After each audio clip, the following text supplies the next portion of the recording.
darlings, it is I, Erin, and I am here to tell you that I've drank a bit too much wine and I'm going to teach you about Norse mythology.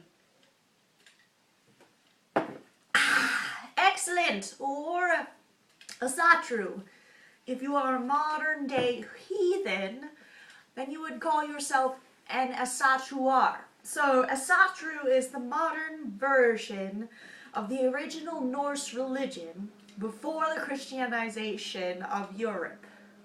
So it's pretty old, and I would say a lot of people who do practice this faith have direct links to Iceland or Scandinavia, Norway, Germanic countries, because those have a very close tie-in with the origins of most of Norse mythology. But I have a very small amount of Dutch in me, and I don't pretend to make that be the reason why I am a non-practicing Asatruar. In fact, I am a non-practicing Asatruar because I believe in the basic tenet that is honor-based religion. So, Norse mythology basically, if you boil it down, comes down to this. Do the right thing. The right thing not being a moral thing, but an ethical thing, which is different because it does not depend upon a god judging you and then sending you to hell if you don't do it. No, an ethical thing is you doing the right thing because you think that you should. For no future thing. No, I'm going to jail. No, I might get caught if I do the wrong thing. No, an ethical activity has only to do with you judging yourself and nothing else. So basically, don't hurt other people unless you have to, and leave it at that. So in Norse mythology, there's a lot of fun stories and a lot that you can learn about. I have a fabulous stack of books today that I'm going to tell you about that helped me in my education, as well as several websites, the AFA, Asatru Alliance, Asatru.org. I don't even know if that's a website. Yeah, all sorts of fun stuff. You can Google it and it will help you learn a lot of things about Asatru. So, why do I call myself a non-practicing Asatru? I think that if you are practicing, then you would complete the rituals which are designed to promote your religion. And anytime I have ever attempted to follow any ritual in any religion that I've ever followed, be it Christianity, Wiccanism, general paganism, heathenism, Asatruar, I've always felt sick to my stomach afterward, and from that I have decided that ritualistic religions are not for me. I am more about the philosophy, about creating a belief that controls your behaviors. And rituals are supposed to do that for people who may not spend the time required to create that thought process, or do in fact spend the time to create that thought process and need help. Not saying that I don't need help to get into a spiritual state. I'm saying that rituals are not the help that I desire. Okay, so there's nothing wrong with ritual behaviors. Rituals are very important. Rituals are based off of a person reaching a spiritual enlightenment by doing a specific behavior and then teaching that behavior to others to help them reach that spiritual state. So rituals are very important, but for me, they're not effective. They make me feel uncomfortable. I don't see spirituality as practice. I see spirituality as spontaneous. And so everybody has their own way to get into that mindset, and mine is not through is not through ritualism. Yeah, okay, I can totally talk right now. So, that being said, Norse mythology is the religion that has connected with me most throughout my study of comparative religions. If you follow my Twitter, you'll see that I call myself a pluralist. My Twitter is @IamAPluralist. @IamAPluralist. Yes, that's it. It's going to be in the link down there, so you can totally check it out. And basically on my Twitter, I talk about all sorts of things, just like I do in my vlog, but the main focus is going to be religion, comparative religion, multiple religions. Basically, in a nutshell, if I'm going to tell you my religion, I'm going to say I am a non-practicing Asatru, which means I believe in Norse mythology as truth-ish, but I don't do the blots, I don't do the rituals, that kind of thing. But the reason that I say that is because it's far more easy to understand someone who has a belief in a specific religion than to understand a person who believes in every religion. And even explaining it is really complicated. So as a pluralist, I would say to you, if you were asking me, no, Erin, I know you're not just a non-practicing Asatru, what else are you? I would say I'm a pluralist. And what that means to me is that every thought that was ever thought and believed has the capacity to be true and can be true. So, basically, hypocrisy is true, which is crazy times, okay? So I'm Christian, I'm Jewish, I'm pagan, I'm heathen, I'm Asatru, I'm Hindu, I'm Native American, every single kind. I am a Scientologist. Oh God, I can't believe I just said that. But yes, I believe that your beliefs are valid.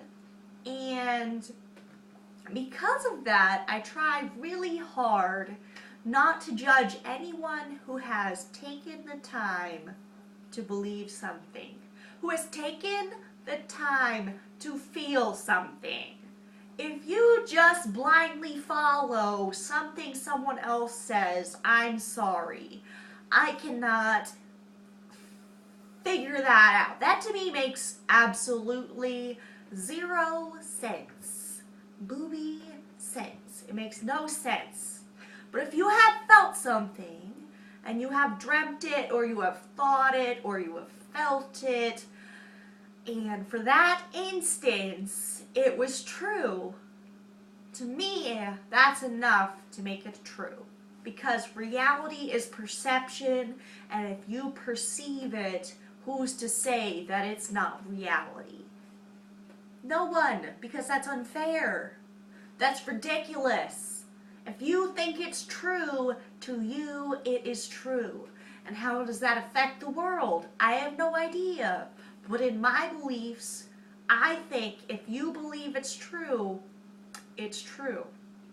And that does not water down or reduce the viability of any other belief, which is insane, right?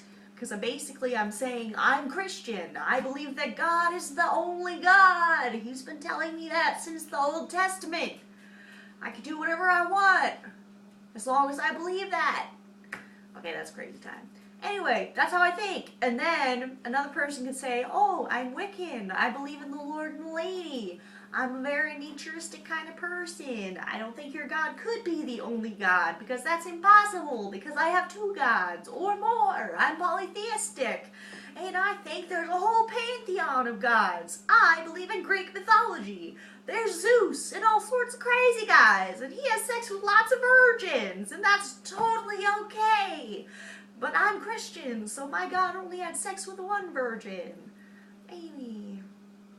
So, how do those things come together in my head?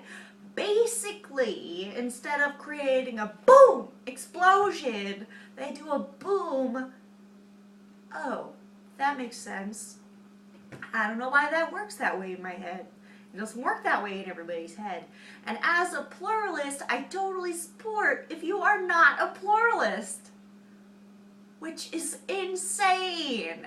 If you are a hardcore Catholic, I think you're awesome because you believe something. Belief is important. The only thing I ask is that your belief does not make it okay to hurt other people or animals or the earth. Harming things is inherently bad in every religion I have ever studied.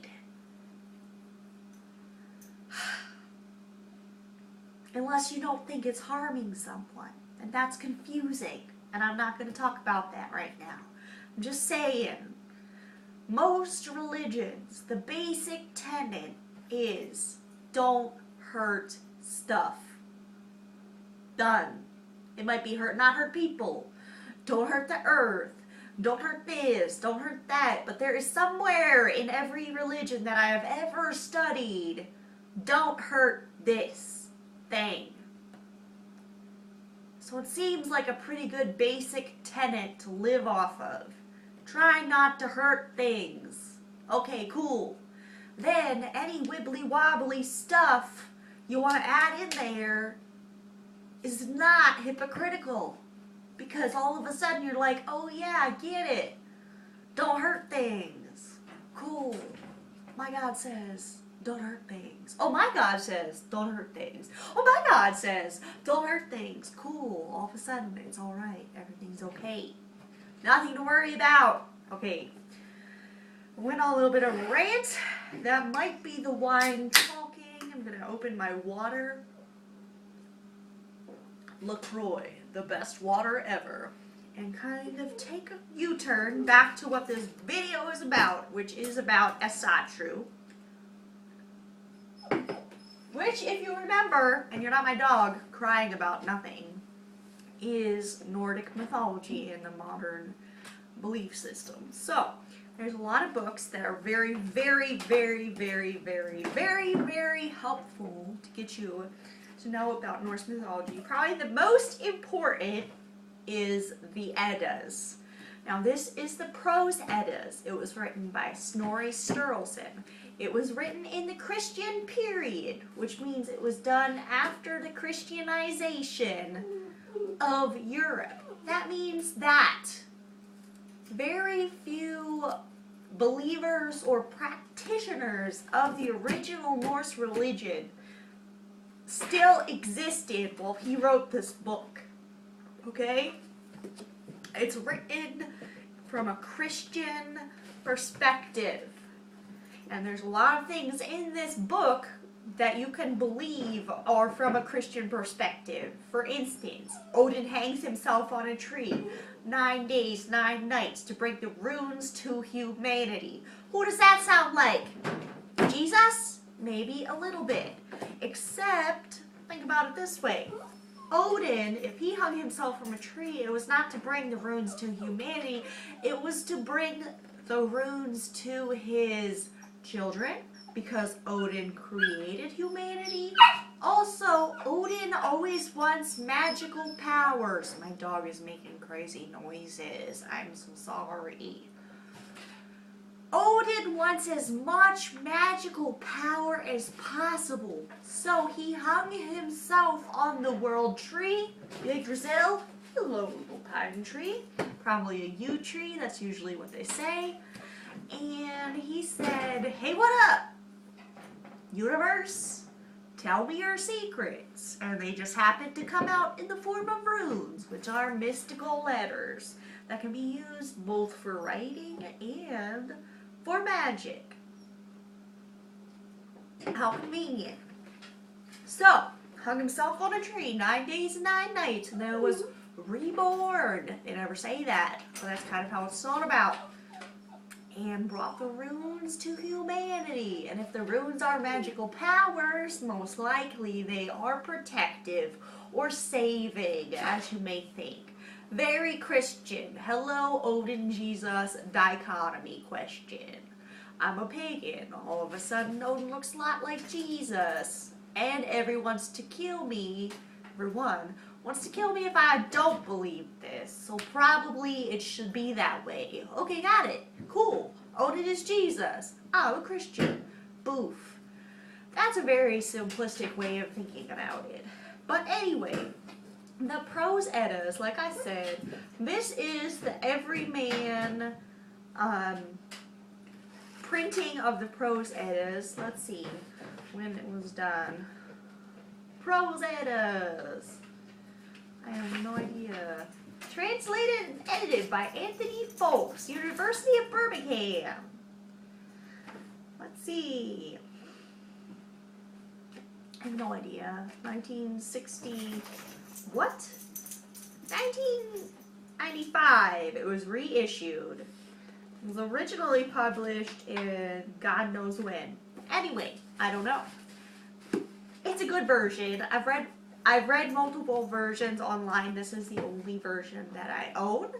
It's really awesome. It turns the Eddas into a story, which when I was a kid I read the Children's Bible, which is probably 300 pages, but there's probably about 2 sentences on each page and a big picture to make it make a lot of sense to you when you're a kid and you don't know that many words, and to shove bullshit down your throat because you haven't thought about it yet because you're a kid and they just want you to think what you want to think, what they want you to think.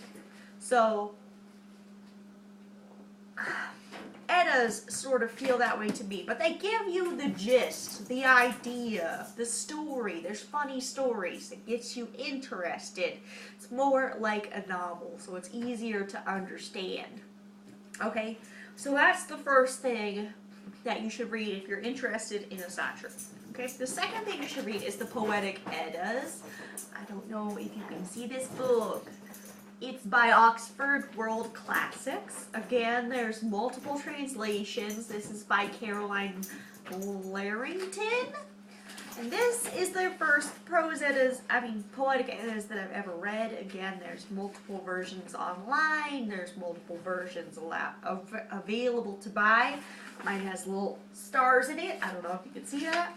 I used this for a very important paper. Ooh, hello, bookmark. Very important paper in college. This was very effective. I spent probably $200 writing this paper on all of these books I'm about to tell you about. But like I said, first book, Prose Eddas. Second book, Poetic Eddas. Maybe together $20, so really not that much if you want to know the basics behind Asatru, Norse mythology, where it starts from, where it's coming from, the introductions and the preludes and notes on translation. Very important to read because they kind of give you the whole perspective from where you're supposed to read it. Saying basically, what I'm writing is a translation of something that was written after the Viking period. And the Viking period is where Norse mythology ran rampant.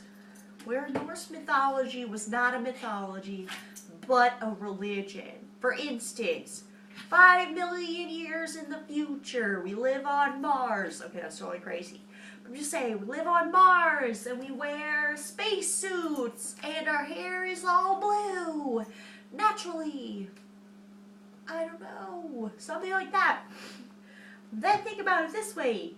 And we worship the Martian god. His name is blah blah blah. Because we're still patriarchy, of course, because that's never going to change unless feminists stand up and take their power. Anyway, Martian god. His name is blah blah blah. And you say, oh, blah blah blah. This is my god. I have worshipped him forever. My ancestors worshipped him. Because you don't remember 5 million years in the past when your ancestors lived on Earth and were Christian. Christianity becomes a mythology in the future if it doesn't last, or if it is taken over by some other religion. It becomes a mythology. Mythology is a farce. Mythology is a word used to control others to believe their religion. That's all there is to it. My cat's in the background. Did you see him? He's super cute. In ancient Egypt, they worship cats. I have a cat as a pet. That's ridiculous. I should be feeding that cat a lot of food and treating him very nice. And he thinks that too. But I don't think that because my wallet doesn't let me do it. So, good question. Good job, cat. Keep going with what I've got. My dog's down there on the floor, chilling. Let's talk about the next book, because I got on a total rant about mythology. And that should be a whole video. Okay. Northern Goddess. This is a fabulous book. The Northern Goddess. Let's see, who's it by? Hilda Ellis Davidson. Roles of the Northern Goddess. I use this book a lot in my paper, and I quoted it and all sorts of great things. This talks about not just Norse mythology, but the role of the goddess in Europe and how it was usurped by Christianity, which is very important. I am a Christian. I'm just going to throw it out there. I'm totally Christian. I grew up Christian. But guess what? Christianity is not the only religion I believe in, and the main one I believe in now is Norse mythology, which is why I'm trying to tell you. But I am drinking a lot of wine, so maybe it's not coming off straight. So I am Christian. I'm also Norse mythology, Asatru. And so this book is very interesting because it talks about the goddess as something that was prevalent in Europe, other places. This has happened all over the world, but I've mostly been learning about Europe because I speak English, and that's what they're written about. Sucks. I should become multilingual so that I can learn a lot about different things, African cultures, South American cultures, but not as much as written about it, which is stupid.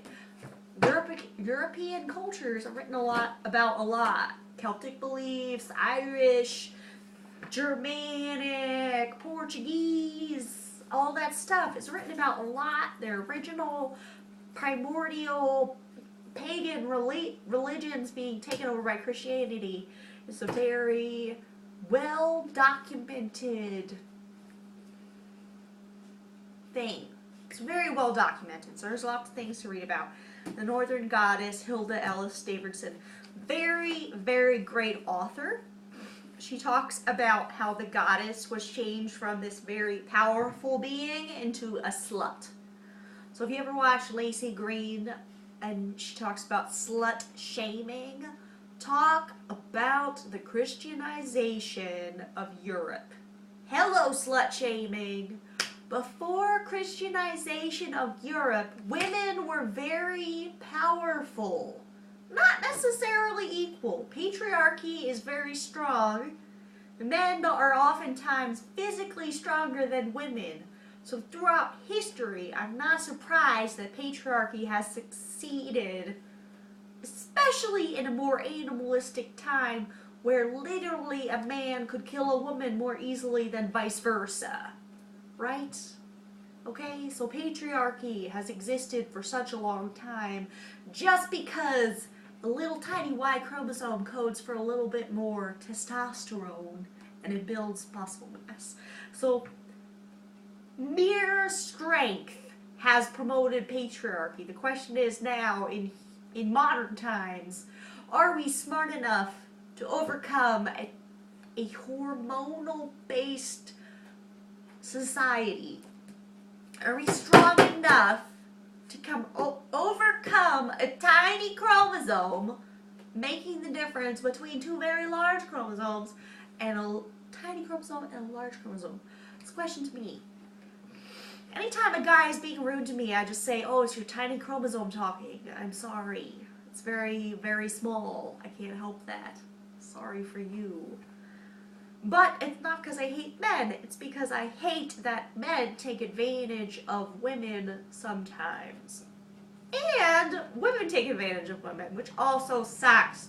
Because when I say religion, don't harm others. Got it. Okay, cool. going on rants. Not that one. We're going to talk about some other ones first. Goddess of the North. This is a fabulous, fabulous book. Look at it. Goddess of the North. It was written by Linda C. Welch, a comprehensive study of the Norse goddesses from antiquity to the modern age. This book is amazing. In fact, it has a bookmark in it from college on the chapter called Giantesses. We should probably talk about that at some point. This video is taking forever. How about this? Pluralism is. Can you see that? These, I think. Holy crap. I think I did this as a. Oh my goodness. Pluralism is based on dialogue. Pluralism is the energetic engagement with diversity. I did this as an RA. I made a whole board about what is your religion. I have people post things. It's actually very positive. I was surprised. So I lived in a kind of conservative-ish college. Pluralism is the active seeking of understanding across lines of difference. It's very important. The energetic engagement with diversity. Diversity is what creates religion. If religion was created by one person, it's a cult. And cults, in the modern sense, that's what I'm talking about. Old cults were good. Old cults were religions. But because they're not religions anymore, and they're mythology, they're a cult. But modern cults are bad, because they're made by one person, whose beliefs may or may not be true to them, and it hurts other people. What did I say? Religion says, don't hurt other people. If it doesn't say that, there's probably something wrong with it. Or don't hurt something. Anyway, Goddess of the North, I've got lots of things highlighted. Let me read this. Let's see. Those with a strong spiritual sense know the divine. Feminine and masculine is all-encompassing, comprised of so many different traits that we are unable to truly comprehend it in its entirety. It is likely that the name shown, blah, blah, blah. Oh, it's like a way more complicated sentence than I thought. But the first part was really good. Okay. Goddess of the North. You should totally read this. It's very good if you're a feminist and heathen. Heathens are often feminists, I would say. Let's see. A lot of religious, a lot of mythological texts point toward early religions and societies being matriarchal, which is very interesting. Amazons, for instance, are considered sort of a perfect matriarchal society where matriarchy completely mimics patriarchy, which I think is absurd. Men and women are two different, not quite species, totally different and very similar, okay? So you have a lot of chromosomes. There's only one chromosome in your whole cell that makes your whole body eventually that is different to make you a male or a female out of all the chromosomes that you have. And chromosomes are made of DNA. And chromosomes are made of so much DNA that it's like Harry Potter. So many books squished down into a little tiny piece of a chromosome. It's so much information to make you. There's only one out of this huge encyclopedia inside your cells that makes you a man or a woman. So yes, there's differences, but no, they're not that huge. There are differences, but they're not that big. Okay, that's what I want to say.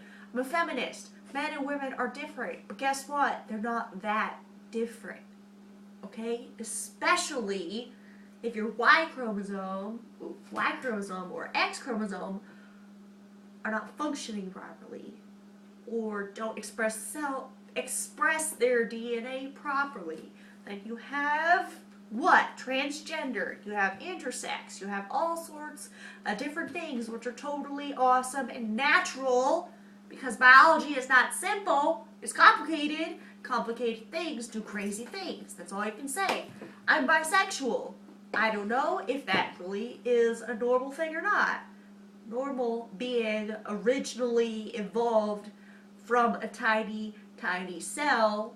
Originally, cells did not have gender, so they were probably, I love everyone. Anyway, okay, I'm getting confused again. I'm going off topic. Talking about all sorts of things, let's talk about another book. Northern Magic! This book is by Edred Thorson. I love his name, Edred Thorson. Like you're the son of Thor. I love it. Thor is a sexy, sexy god, and he is my patron. I have his hammer on my wrist. Mjolnir. I'm all about that. I'm all about that base. Okay, there we go. I said it. Northern Magic, Rune Mysteries, and Shamanism. It can no longer be denied that Edred Thorson is the leading adept in the Germanic mysteries. This guy knows what he's talking about, okay? He's read all the books I've told you about. He's read them. He's turned them into all sorts of things. The lore of the worlds, all sorts of things. He tells you about the runes. Which is kind of funny because his name is Thorson, but he's talking about runes, which is an Odin thing. But Odin and Thor are very cool together. Lots of awesome stuff. The magic of Icelandic Galderstaves. So let's talk about hexes, because hexes are a modern thing from Galderstaves. Cool. Okay, lots of good stuff in there. Lots of ritualistic practices, which I like to read about, even though I don't do them, because they explain the ideas behind a religion. If you do a ritual for blah, your religion is probably about blah. If you do a ritual about XYZ, your religion is probably about XYZ and not blah. Got it? Cool. Freya, Lady, and Vanadis. Oh, this is probably my favorite book because other than Thor, Freya is my top-notch goddess. Not just in Norse mythology, but in any mythology I have ever studied. Freya is so cool, okay? Patriarchy says women are lesser than men because why? Because they are sexual objects. Freya says, oh, by the way, I'm not a sexual object. I'm going to use you as a sexual object. Sorry. Not sorry. Hashtag sorry, not sorry. Freya is amazing, okay? She has everything a goddess or a woman who wants to be the perfect woman, as a woman, still strong in a patriarchy, would require. First, very smart. Second, sexual. What? Aren't sexual beings whores or sluts? Fuck you. Slut is not a word to use. Okay? Freya was not a slut. She was not promiscuous. She had sex with people she wanted to have sex with. That's different than just having sex with anyone to make yourself feel better, or having sex with anyone to make money, or have sex with anyone for whatever reason. If your reason to have sex with the people you're having sex with is to make you happy, you're not a slut. You're doing you. And that's okay. So that's awesome. Freya was a sexual goddess. She was a mother. She had 2 children. Yes, their names meant treasure. But who as a mother doesn't think their children are treasure? That's a good question. Yes, their names mean gold, which is a euphemism for treasure. Also, again, if you have a child, do you think that your child is worth more than money? Yes, you do. I'm pretty sure, unless you're a bad mother. Well, that's horrible. Don't say that.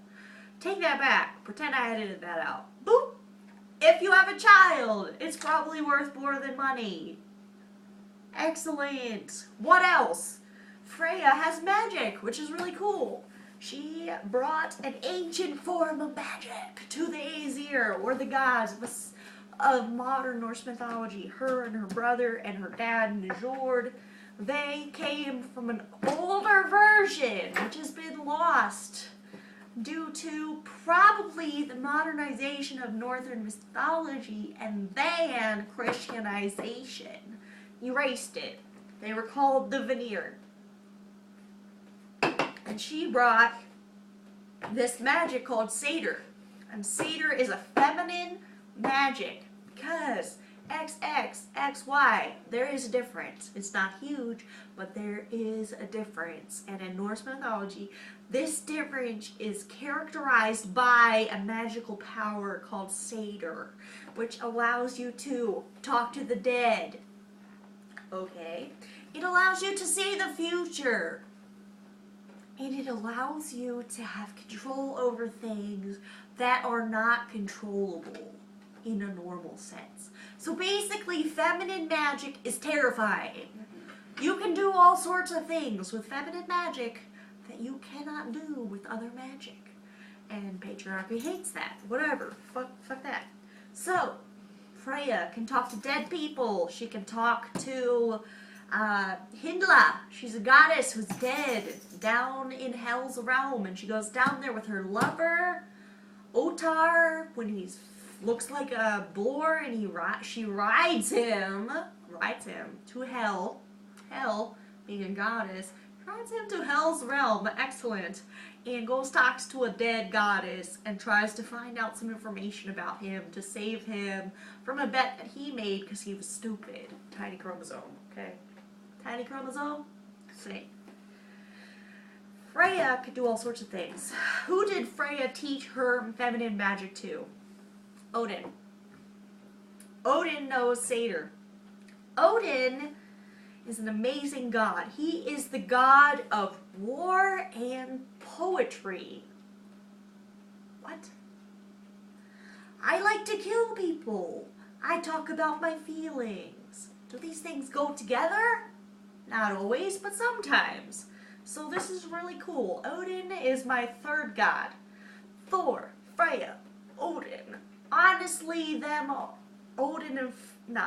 Thor and Freya together to me equal Odin, even though that's not like a baby thing, like it's backwards because they're younger than him. I'm just saying, like, Odin is so made out of most of the traits of Thor and Freya, and I think that's super cool. Anyway, he knows Satyr, but guess what? Satyr, in order to practice it, most of the practitioners of Satyr, if they were not feminine, were not female, lies, not feminine, that's a different thing. If they were not female, they were cross-dressers, which is crazy to think about. Think about it. They were cross-dressers. What the fuck? To do this magic, you have to be female. Not feminine, female. Which is super cool. There goes my cat. Okay, I'm getting on a tangent again. Next book, let's get over it. Let's talk about it. The Rights of Odin by Ed Fitch. This is a great book. The cover art is so 80s, but it's a good book. This is a great book if you want to practice being an Asatru, if you want to do rituals, if you want to know about them. That's why I got it, because I wanted to know about them. Actually, at the time I bought it because I wanted to be a practicing Asatru, and then I found out, just like every other religion, when I do rituals it makes me sick. So I stopped. But it has very, very, very, very detailed information about how to perform blots, how to worship the gods, how to practice their holidays, and all of that stuff. So very, very important. Also goes through all sorts of prayers that you can say. It's very, very cool book. I love that. That's one of the last books I ever read about Norse mythology, although I do intend to continue my studies. That was probably one of the last ones, because that's when I realized that the rituals are not really what I'm interested in, and that's what most of the books are about. So basically, read the Eddas, you're going to be okay. If you want to practice it, then you can read everything else. Northern Mysteries. Huh. Let's see. Northern Mysteries and Magic. I love this book. It comes with a CD that I should probably watch, because it would be very interesting, but I never have. It's a CD that has shamanic chants from the Northern Mysteries. Performed and produced by Freya Aswind and Wayne Owens. Very interesting. I've never listened to it, I don't think. But that's okay. The book itself is very interesting. I say that about every book because I love religion and I like to hear about it. It talks about your elder Futhark, which is the older runic language. It's more complicated. There's more runes. And then there's the younger Futhark, which is what most people know. If you're a rune reader or whatever, you probably go from the younger Futhark because it has less things to worry about. It's easier to deal with. But let's see what this says, because I highlighted it from college. Freya, who taught Odin the secrets of magic, enters the stage of events. Freya also corresponds to Knaz. So far, we have seen a subsequent movement of creation in the form of the elements, the giants, and the Aesir. Once the Aesir had created Midgard and Asgard, everything was set for the next development in this cosmic drama. So cool. It goes through all the runes, and I love them. I have them on my wrist. I'm going to get more over here, because I'm going to get, God, I don't even know. I'm getting Freya over here, and Thor over here. It's going to be really cool. This book is really cool. It goes through everything that you could need to know about runes, and practicing the religion. It talks about just psychological profile reading, such cool stuff. I love it. If you're into astrology, you'll probably love that book. Let's see what else. The last book I'm going to tell you about is a classic novel. Okay? It's classic. It's from a long time ago. And it's not directly related, let me just put this out here, not directly related to Norse mythology. Okay? It's Beowulf. Beowulf is an amazing book. It's an amazing piece of literature. It's been highlighted all over every page because I've studied the poop out of it when I was in college. What makes a good man? Wiglaf yelling at the traitors. Dragon and Beowulf. What makes a bad king? Hrothgar's sermon warning Beowulf from greed of fame and material possessions. Foreshadowing of internal conflict. Amazing. Anyway, this book, while it is fiction, a lot of the basic thought processes behind the characters in it are historically and accurately Norse. So I would recommend reading it in conjunction with your Asatru studies because it gives you a real-life, fictional, real-life version of how to live like you are a Viking. And that's pretty cool.